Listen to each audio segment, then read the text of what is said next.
Queridos, pouco tempo depois do seu nascimento, Jesus foi perseguido. Herodes, o Grande, governador do território ocupado dos judeus naquela época, tentou assassinar Jesus ainda bebê. José e Maria tiveram que fugir com Jesus para o Egito, e ao longo do seu ministério terreno, Jesus foi odiado, Jesus foi perseguido, foi caluniado. E se o nosso mestre passou por isso, com certeza os seus discípulos não teriam uma vida diferente. Jesus mesmo afirmou em João 5, se o mundo os odeia, saibam que antes me odiou a mim. No livro de Atos vemos o registro da perseguição oficialmente estabelecida contra a igreja. E até o dia de hoje tem sido assim. Isso que vivemos aqui no Brasil, meus irmãos, em relação à fé cristã, é uma exceção. A regra, a norma, é a perseguição. E glória a Deus, não é ruim, é uma bênção a gente poder estar num lugar como esse, confortável como esse, para compartilharmos juntos a palavra de Deus. Mas isso aqui é graça, meus irmãos, é graça. Não é assim. Vários irmãos nossos do outro lado do mundo nunca experimentaram um evangelho parecido com esse que a gente vive aqui. Mas por que o mundo odeia tanto Jesus? Você já, no seu momento de devocional, já se fez essa pergunta? Por que a fé cristã é tão odiada, tão perseguida, tão caluniada no mundo inteiro? Por que que o Jesus, o príncipe da paz, o Emanuel, o Deus conosco, é tão odiado por todo mundo? Irmãos, Jesus é odiado pelo mundo porque ele expõe, ele confronta, ele repudia toda forma de pecado. Isso ofende e perturba terrivelmente os filhos da desobediência. A presença de Jesus, a luz de Jesus, a mensagem do Evangelho agride e ofende os filhos da escuridão. Da mesma forma, a verdadeira igreja de Cristo, ao anunciar o Evangelho do seu Senhor, também deixa claro que não tolera o pecado. Isso suscita o ódio em muitos filhos da desobediência. Por isso somos perseguidos. A luz de Jesus continua agredindo aos que amam a escuridão. Segundo a missão Portas Abertas, que cuida de irmãos em risco de vida por causa da pregação do Evangelho, a perseguição aos cristãos só nesse ano atingiu níveis sem precedentes. Foram assassinados mais cristãos no século XXI do que em toda a história da cristandade. Vocês conseguem dimensionar isso?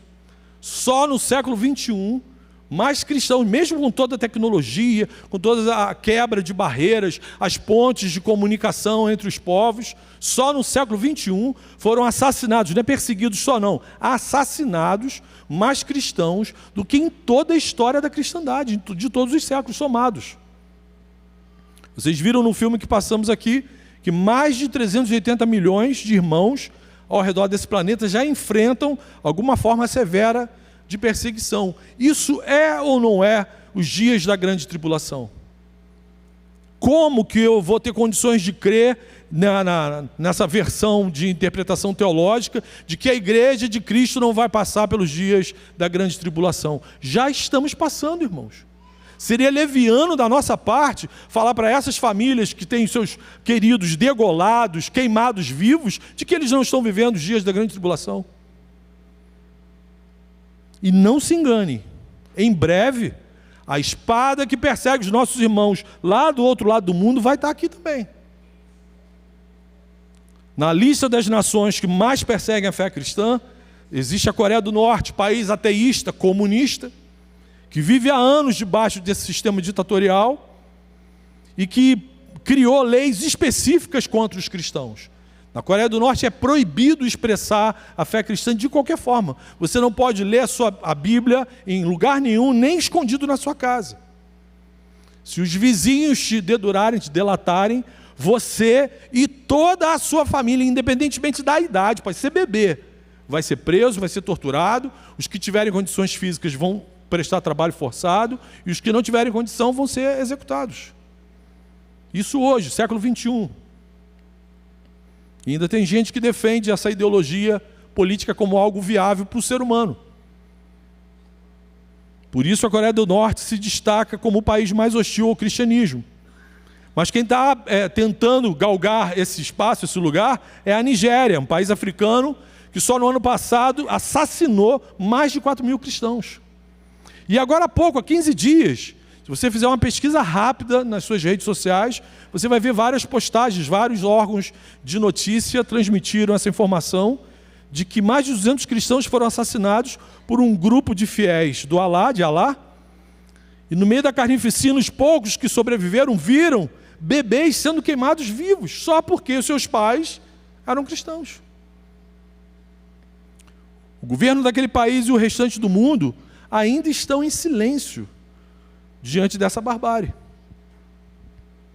E aí eu te pergunto, se fosse eu e você, no lugar desses poucos irmãos que sobreviveram a essa barbárie, nós continuaríamos firmes na nossa fé em Jesus?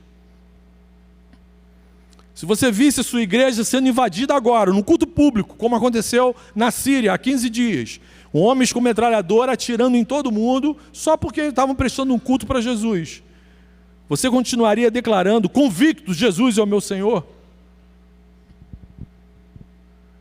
Será que eu e você, acostumados com esse cristianismo verde e amarelo, manteríamos a nossa fidelidade a Jesus se estivéssemos no lugar desses irmãos? Hoje é um dia especial para nos autoavaliarmos, para pensarmos sobre isso. Igreja querida, enquanto nos reunimos com tranquilidade, nesse espaço abençoado pelo Senhor aqui para cultuar a Jesus, nesse lugar maravilhoso, milhares de irmãos enfrentam situações inimagináveis para a gente. Inimagináveis. Por isso, irmãos, é fundamental nós separarmos um dia do ano para lembrarmos da igreja perseguida. Não é apenas simbólico, é um imperativo bíblico, é uma ordem bíblica. Vamos ver isso agora em Hebreus. É a oportunidade de nós chorarmos com os que choram. E mais, é também um momento, como eu falei agora, para um exercício de autoexame. Para nós que muitas vezes caminhamos por aí deslumbrados com a graça, acostumados com a graça. Por isso, por favor, abra sua Bíblia em Hebreus, no capítulo 13, versículo 3. Apenas um versículo. O autor começa ele um imperativo, numa ordem. Lembrem-se dos presos, como se estivessem na cadeia com eles, dos que sofrem maus tratos, como se vocês mesmos fossem os maltratados. Amém? Lembrem-se dos presos. É uma ordem. Como se vocês estivessem no lugar deles. Dos que sofrem maus tratos, como se vocês mesmos fossem os maltratados. Essa carta foi escrita provavelmente pouco depois da destruição do templo em Jerusalém, destruição profetizada por Jesus, e no ano 70 o Império Romano destrói, só deixa um pedacinho do muro posterior do templo em Jerusalém. O autor escreve para cristãos judeus convertidos a ajudarem os seus irmãos em Cristo que já estavam passando por problema grave de perseguição. Os judeus não convertidos entendiam que o cristianismo era uma seita que precisava ser combatida. Então eles perseguiam já vários irmãos judeus, por isso hebreus convertidos a Cristo eram perseguidos. Se o vizinho descobrisse que você era cristão, te denunciava, você perdia o seu imóvel, os bens eram tomados, você perdia o seu lugar na sociedade, você virava um pária e provavelmente ia ser preso, correndo o risco de sendo julgado no sinédrio até de vida. Então o autor dessa carta escreve para os judeus convertidos se ajudarem, darem força uns para os outros. A mensagem desse versículo nos aponta, nos leva para as palavras de Jesus no final do seu ministério terreno, quando Jesus afirma: estive preso e foste me visitar. Lá em Mateus 25, vocês não esqueceram de mim. A ideia principal é essa: nós não podemos nos esquecer uns dos outros, principalmente daqueles que estão sofrendo por amor a Cristo. Por isso essa ordem bíblica: lembrem-se dos perseguidos como se fossem vocês. Esse versículo nos ajuda a responder a pergunta que talvez alguns de nós fizeram essa semana, por saber o tema da pregação de hoje. Talvez alguns tenham feito essa pergunta: por que separar um domingo para falar sobre esse assunto de igreja perseguida? Então, irmãos, em primeiro lugar, porque é um ato de obediência à palavra de Deus. É um ato de obediência à palavra de Deus. Se a Bíblia está mandando, os servos de Jesus obedecem. Então obedeça. Não é uma sugestão bíblica, é uma ordem. Lembrem-se dos presos como se estivessem na cadeia com eles. Coloque-se no lugar do seu irmão perseguido. Jesus quer que eu e você, que a gente aprenda a chorar com os que choram.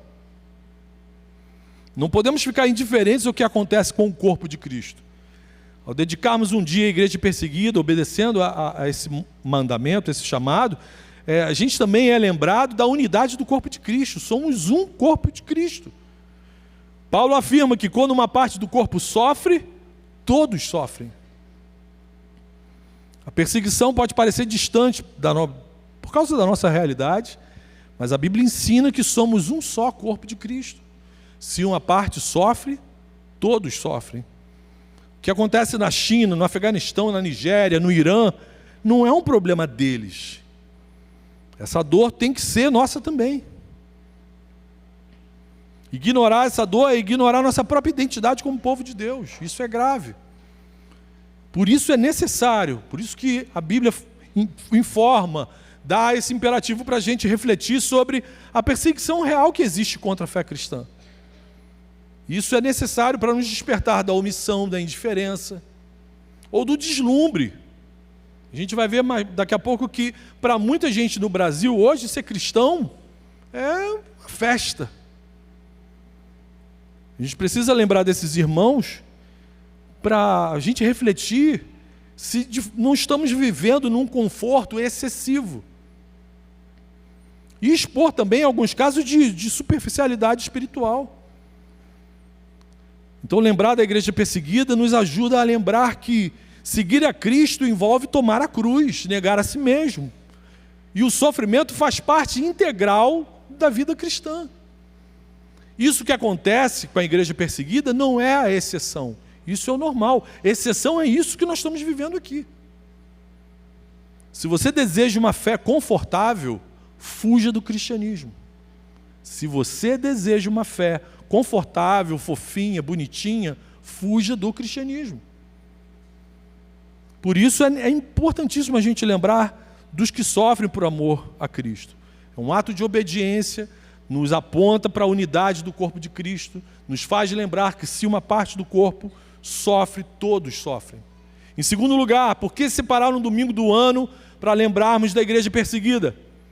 Porque a fidelidade dos perseguidos proclama ao mundo que Jesus vale mais que a vida. Aleluia!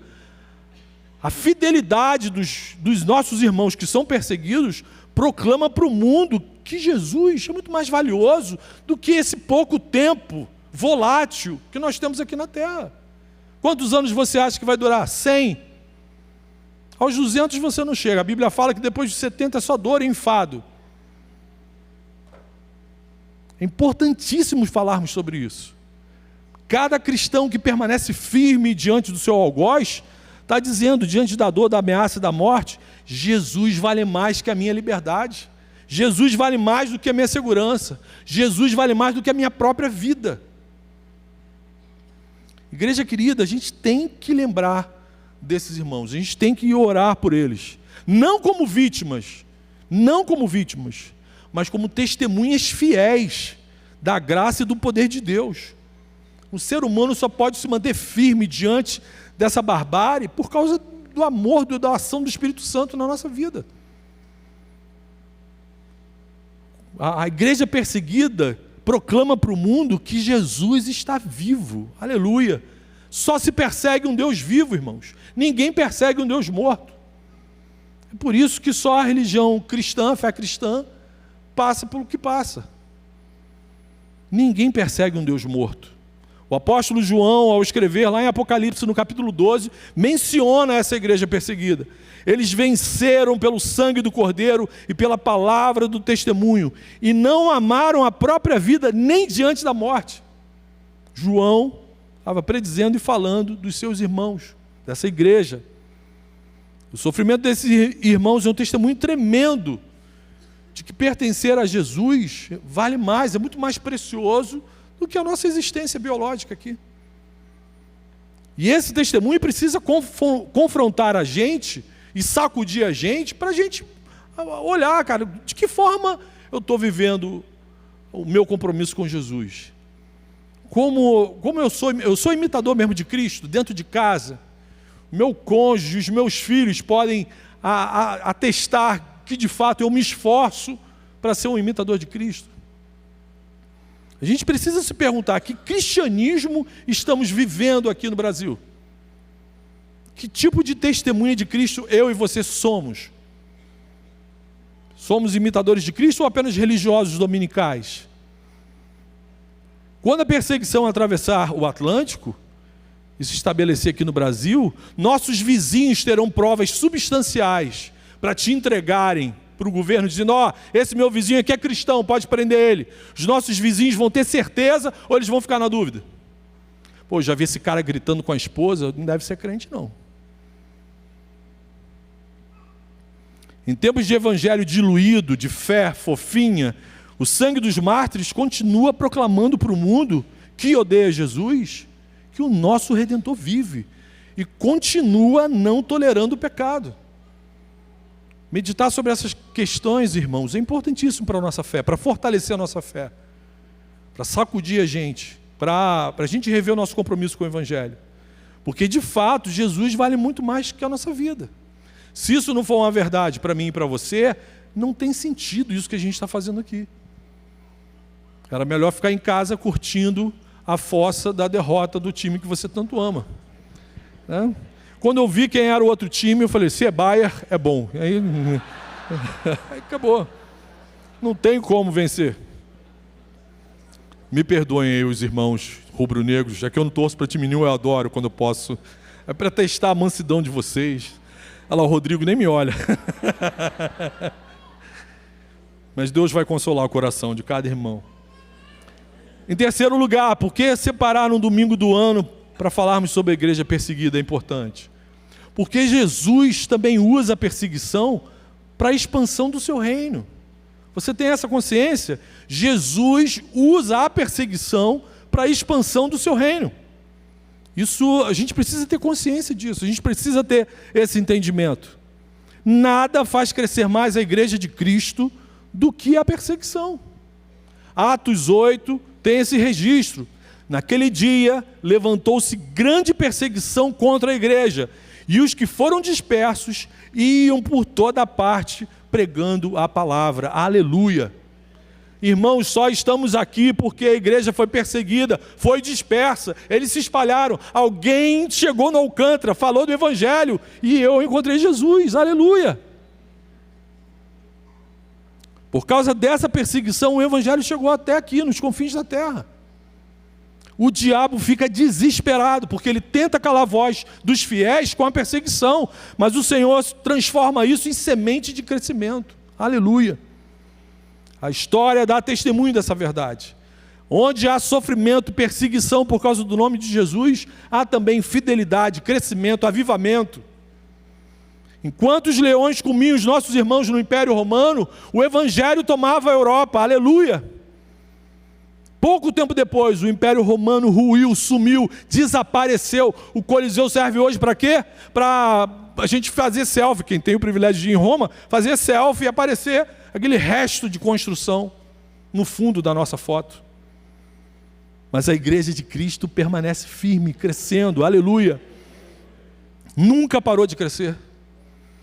O que o inimigo tenta usar para nos calar, Deus usa para proclamar.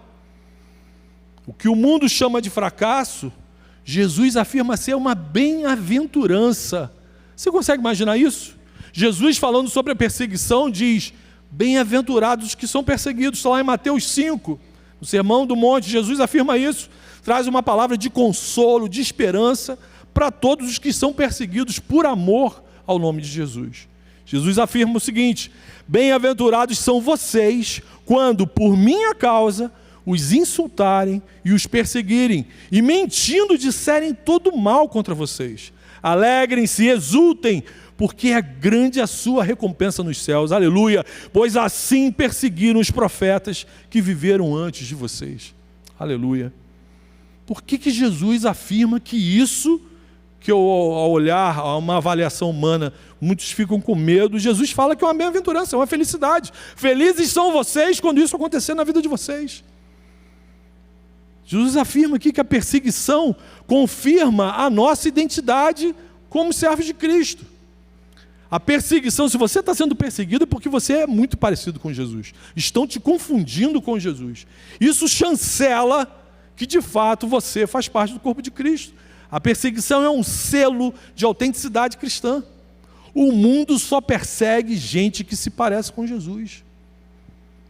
A perseguição faz a verdadeira igreja de Cristo crescer e a falsa desaparecer. Jesus afirma que ser perseguido por causa dos valores do Evangelho é maravilhoso, porque é um sinal concreto que o mundo está confundindo você com Cristo. Isso é uma bem-aventurança. A perseguição revela quem de fato é a igreja de Cristo e quem é fanfarrão. Porque um cristão perseguido, ou ele amadurece, ou ele desaparece. Crentes não praticantes, crentes que se amoldam rapidamente ao presente século, jamais serão perseguidos. Porque no primeiro sinal do desembaiar da espada, o crente fanfarrão vai ficar do lado do perseguidor. Vai falar, aquele ali é meu líder de célula, eu ia na célula na casa dele. Ore pelos membros da sua célula, você não sabe, né? Quem é X9. Quando a espada medir a fidelidade do nosso testemunho, essa bobagem de pastor mirim, pastor da prosperidade, crente progressista usando camisa com foto do Che Guevara, e os mais diferentes absurdos que vocês viram ontem no abominável mundo gospel, essa gente jamais vai ser perseguida. Por quê? Esses crentes não ofendem os pecadores. Esses crentes não incomodam os filhos da desobediência. Esses crentes não iluminam a escuridão. Esse tipo de crente só serve para duas coisas: escandalizar o Evangelho, envergonhar o Evangelho e fazer número nas pesquisas do IBGE. Irmãos, eu fiquei escandalizado preparando a nossa meditação. Me deparei com a notícia de que o IBGE acabou de publicar essa semana o Censo Demográfico de 2022, divulgado esse mês, demonstrou que cerca de 83,6% da população brasileira afirmou na pesquisa que é cristão. 83% da população brasileira se declarou cristão para os entrevistadores do IBGE. E na época que eles fizeram essa pesquisa, éramos 203 milhões. Essa semana eu soube pela dona Carmen, né, a nossa suprema magnífica Carmen Lúcia, viu? Chamei de supremo. Ela já falou que são 213 milhões de pequenos tiranos. O IBGE afirma que são só 203, mas eu fico com ela, 213. E desses 213 pequenos tiranos, milhões de tiranos, 83%, ou seja, 177 milhões de brasileiros afirmam que são cristãos. Isso no grupo dos católicos e evangélicos. Mas eu fiquei conformado, meus irmãos, eu fiquei escandalizado. Desses quase 177 milhões de cristãos, quem de fato é testemunha de Cristo? Quantos são os que ofendem o mundo com a imitação de Cristo? Irmãos, se esse número do IBGE fosse realmente de cristãos verdadeiros, era para o Brasil ter virado paraíso. Era para a gente andar aí na rua, era para o anjo te levar para Icaraí e já arrumar uma vaga para você lá no centro de Icaraí. Era para a galera do comando vermelho virar vermelho do sangue de Jesus, carmesim. 177 milhões de cristãos numa nação, era para estar todo mundo falando mistério aí na rua. E não esse terrível juízo divino sobre esse país. Veja as notícias envolvendo a nossa nação. Só violência, corrupção, imoralidade em todos os setores da sociedade, inclusive entre evangélicos e católicos. Volta e meia a gente fica escandalizado, triste, de ver pastor brigando para dominar as suas franquias que eles colocam o nome de igreja. Também fiquei triste, escandalizado com o padre famosão que deveria estar na igreja, falando de Jesus ou falando de Maria, e aí vai para a internet para falar de doce de leite. Mas não era um doce de leite, era um doce de leite argentino com textura aveludada. Talvez eu brigasse também. Gente querida, pelo amor de Deus, não tem como acreditar que 177 milhões de brasileiros são imitadores de Cristo. Eu creio sim que existe um remanescente fiel do Evangelho de Cristo aqui no Brasil, uma igreja fiel e verdadeira, bem pequenininha, longe dos holofotes, querendo que só Cristo cresça. Nós somos prova fiel que existem irmãos verdadeiros nessa nação. Amém? Mas no geral, meus irmãos, a maioria esmagadora desse abominável mundo gospel vive como se Deus não existisse. Servem a Satanás. Outro dia eu vi um pastor falando, e é verdade. O ateu, pessoas de outras religiões, a própria perseguição, isso não faz mal para a igreja. O que faz mal para o evangelho são esses servos de Satanás, pseudo-crentes. Eu vou abrir meu coração para vocês. Vou abrir no primeiro culto, e tive que, né, mas o pessoal que está mais contido, né, o pessoal já está mais cabisbaixo por causa do jogo, enfim. Tem dias que eu oro mesmo, Senhor, manda um meteoro, manda perseguição. Ele ainda não ouviu, né? Pode dar graças a Deus. Mas eu oro, Senhor, manda perseguição. Diante desses dados do IBGE, com certeza, meus irmãos, falta-nos essa bem-aventurança. Falta-nos essa bem-aventurança. A perseguição amadurece o cristão na marra. Você acredita que cristãos perseguidos, que vivem debaixo de perseguição, têm tempo para murmurar da igreja? Ah, esse pastor é esquisito. Ah, esse líder de célula não falou direito comigo.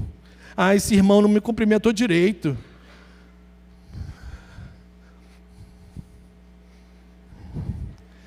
Se você é crente mimizento e tem vindo na Oceânica, tem uma palavra profética para você. Já tem gente até lendo o pensamento, não sei se isso é dom. Que vergonha, que tristeza. Se arrependa diante do que a gente toma conhecimento do que está acontecendo com os nossos irmãos do outro lado do mundo. Tenha vergonha, se arrependa desse pecado, peça perdão, vá. Eu ia falar, vá para outra igreja, não, vá e não peques mais, pode ficar aqui com a gente, mas não peques mais. Irmãos, um cristão que enfrenta perseguição de verdade, jamais será um religioso cheio de frescura, sensível como os vasos de porcelana da dinastia Ming. Incompreensível isso, inaceitável. Cristãos perseguidos não possuem tempo para reclamar dos irmãos. Cristãos perseguidos só tem tempo para focar na cruz, para olhar para Jesus. Ele não tem tempo para olhar para o próprio umbigo. Ele não tem tempo para ficar, minha vida, ninguém me... Não tem. Por isso Jesus afirma que isso é uma bem-aventurança. Alegrem-se, exultem, porque é grande a sua recompensa nos céus. A perseguição não é sinal de derrota, mas de cidadania celestial. Jesus afirma a fidelidade debaixo da perseguição será abundantemente recompensada. Não precisa brigar por causa de doce de leite. Ele também afirma que o cristão perseguido é visto no reino dele como alguém que dá continuidade à história dos profetas. Perceba aqui, Mateus 5, alegre-se e exultem porque assim também perseguiram os profetas. Ser perseguido por amar a Cristo é entrar na lista de pessoas como Jeremias, Elias, Daniel, que enfrentaram o risco de vida por amor a Deus, por fidelidade a Deus. Eu e vocês estamos dispostos a fazer parte dessa lista? A fazer parte dessa linhagem de servos do Senhor? Então, irmãos, sejamos testemunhas fiéis, apaixonados, incendiados por Jesus. Viva o Evangelho de verdade. Que o seu cônjuge, seus filhos tenham a absoluta certeza de que você é um imitador de Cristo. Irmãos, as pessoas que nós amamos, as pessoas que vivem com a gente dentro da nossa casa, não podem ter dúvida a respeito do nosso amor por Jesus, a respeito da nossa imitação de Jesus.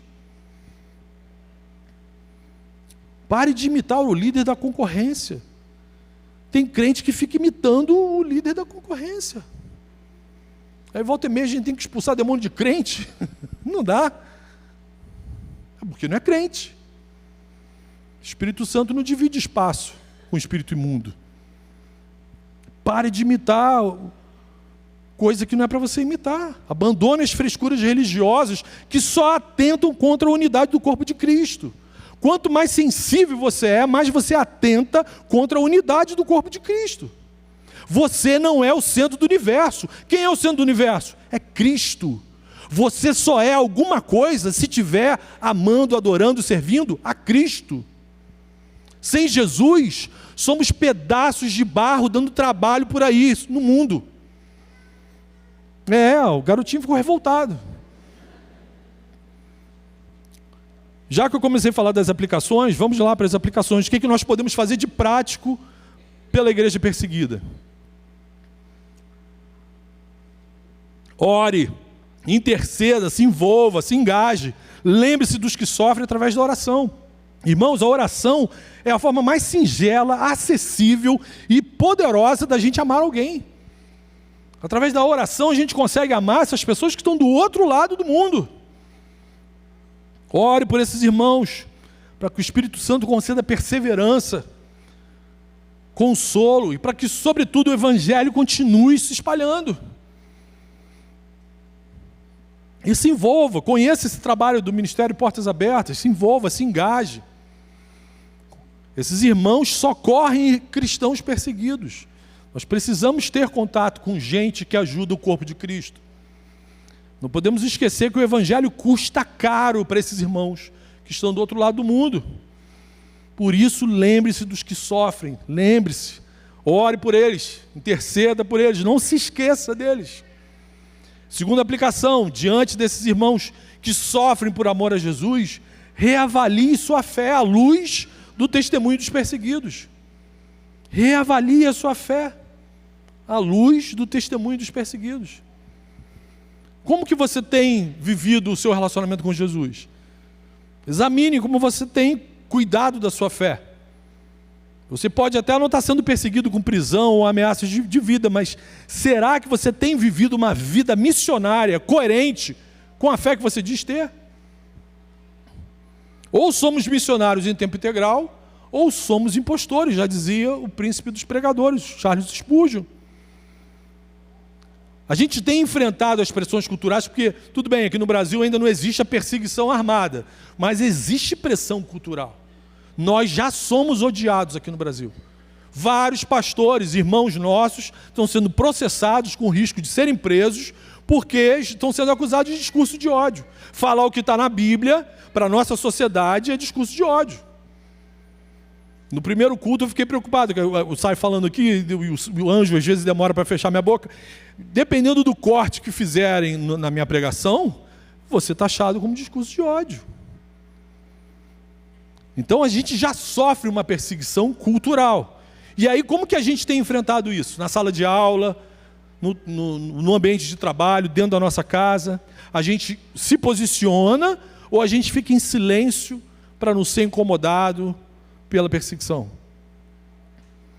Eu e você estamos dispostos mesmo a sermos bem-aventurados por causa da perseguição? Hoje é dia da gente fazer essa avaliação. Dia de pedir para o Espírito Santo nos reavivar, nos despertar da meninice cristã. Dessa bênção que é uma bênção, eu reconheço que é uma bênção, a gente poder, qualquer dia da semana, se a gente quiser abrir igreja 24 horas, é bênção. A gente ainda pode fazer isso. Terceira aplicação, viva com coragem e com compromisso com o corpo de Cristo. Somos membros do mesmo corpo, viva como um cristão perseguido. Foque somente na cruz, não perca Jesus de vista. Assuma realmente, com ousadia, esse compromisso que você assumiu no batismo, por sua livre e espontânea vontade.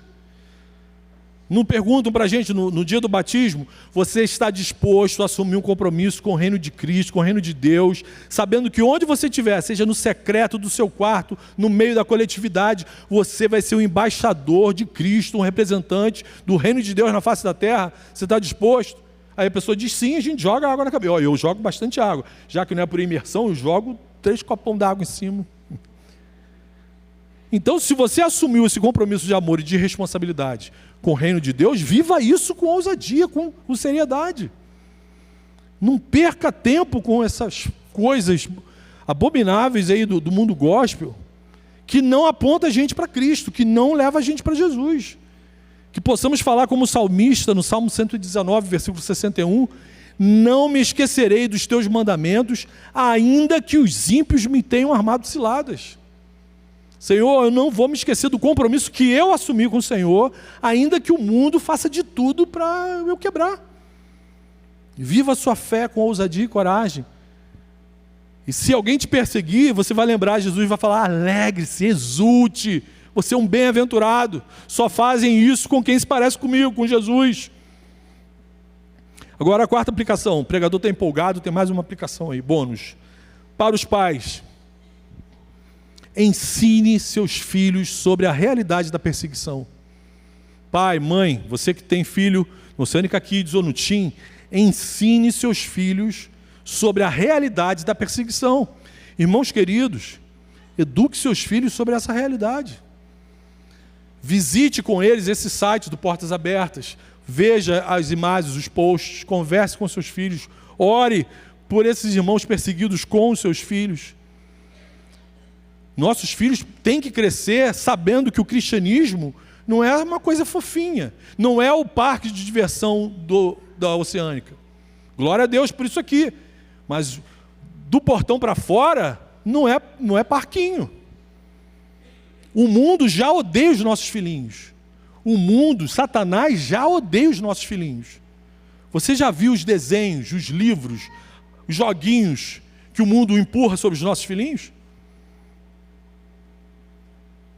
Então fale com os seus filhos para eles crescerem cristãos conscientes, preparados também para o caminho estreito e para o dia mau, irmãos, que vai acontecer, que vai chegar. Nossos filhos, e na verdade toda a igreja, precisa entender que a perseguição não é exceção no Evangelho. A perseguição é parte integral do chamado que nós recebemos de sermos imitadores de Cristo. Fale sobre isso com os seus filhos. Igreja querida, separar um dia para lembrar da igreja perseguida é um ato de amor, de fidelidade à Bíblia, uma declaração ao mundo de que o nosso Senhor continua vivo, fazendo a igreja dele crescer. Amém? Que as lágrimas desses irmãos se tornem o combustível do nosso fervor espiritual. Amém? Vamos fazer uma oração, feche seus olhos.